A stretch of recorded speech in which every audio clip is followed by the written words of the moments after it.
Greetings and salutations. If you are watching this is exclusive Minds content. So either you know me personally and I sent it to you through direct message, or you are on my Minds account. If you are not, ask me for a referral code and maybe we can even make a little bit of money with this.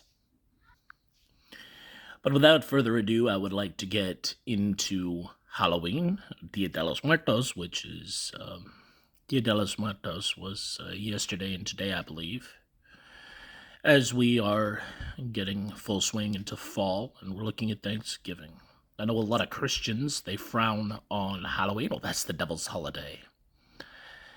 And I think it's disingenuous to say, well, it's Satanism and satanic and witchcraft.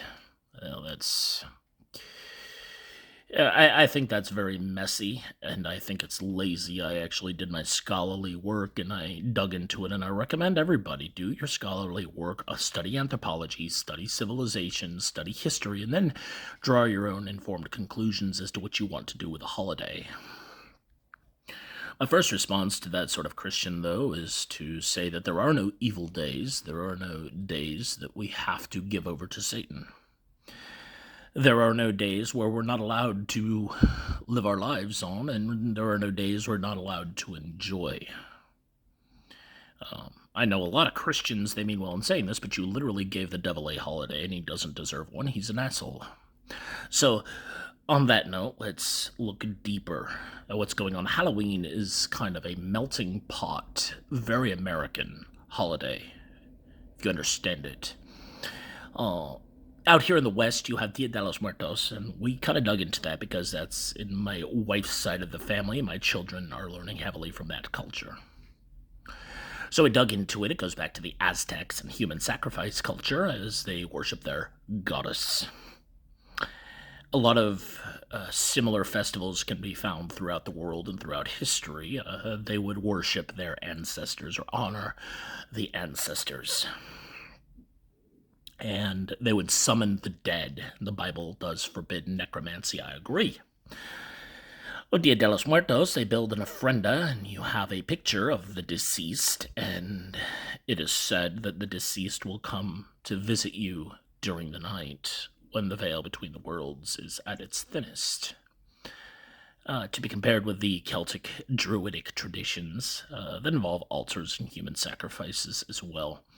Oh, then of course you have the more well-known day Samhain, and that is again when the veil between the worlds is at its thinnest, and those beings from the other side bleed through.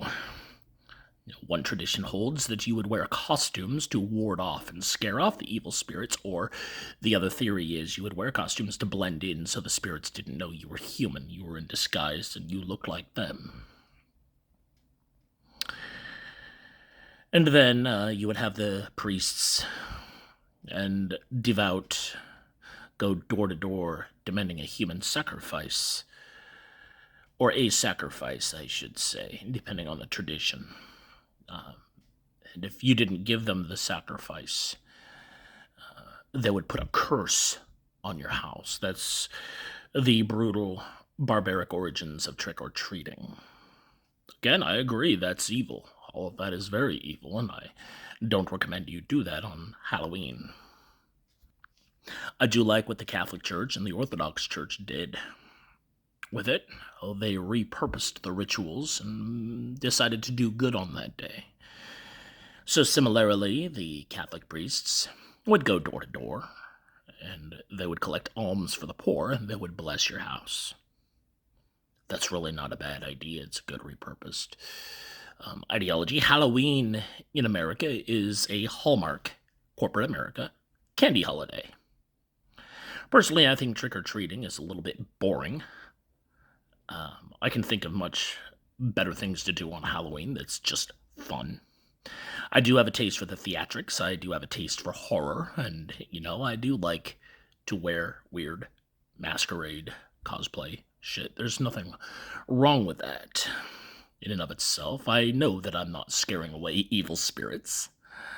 And I don't have to try to look like one, so as not to get attacked, because I know who I am as a son of God, and I have the authority over these spirits.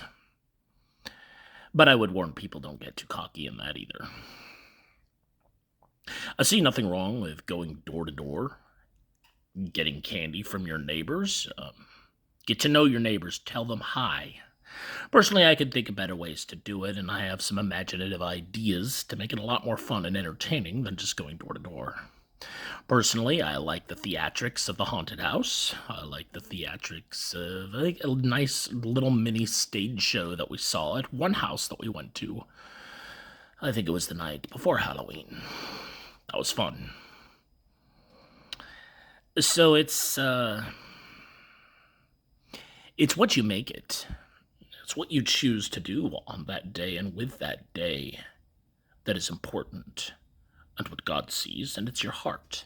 Somebody says, you inadvertently worship the devil. I say it's impossible to worship anything accidentally because worship involves intention of the heart. I worship Yahweh, the God of Abraham, Isaac, Jacob, the God of Jesus, and the apostles. I worship God, I worship and honor Jesus Christ in all that I do, and every day is a holy day because I make it holy and I have fun doing it. All in all, if you choose not to celebrate, I don't condemn you either. You are convinced in your mind, you are a brother in Christ, you are a follower of God. I consider you a brother. In the meantime, I'm going to do a meditation on death later, in honor of the 2 children that were killed in the fire, as my son lost a couple of friends that day. We will be honoring them.